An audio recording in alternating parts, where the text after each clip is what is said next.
Short-term rental versus long-term rental. Ano nga ba mas maganda? Kung for example, meron kang condo na pinag-iisipan mo kung ipaparenta mo ba ng short-term rental to o long-term rental, ito ang mga dapat mong malaman. Sa short-term rental, ano nga ba ang pros and cons yan? Ang pro, mas malaki ang income. Pwedeng triple o quadruple pa nga yung laki ng income kumpara sa long-term rental. Pero mas malaki ang risk at mas matrabaho. Una, kasi mas malaki rin yung puhunan na kailangan mo. Kailangan mo pang bumili ng appliances, kailangan mo ng mas malaking budget sa renovation.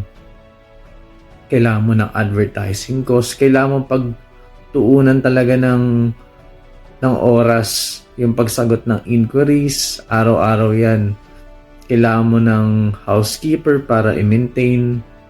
Marami kang kailangan asikasuhin. Full-time job siya.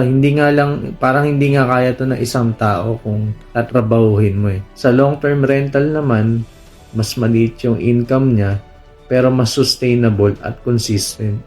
Alam mo kung magkano yung kikitain mo kahit sa mga susunod na buwan. Hindi mo na kailangan bigyan ng maraming oras para kumita. Alam mong kikita yan monthly.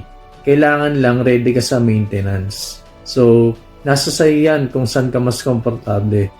Kung gusto mo ba ng mas malaking income pero mas matrabaho, o yung mas maliit yung income pero mas marami kang libreng oras.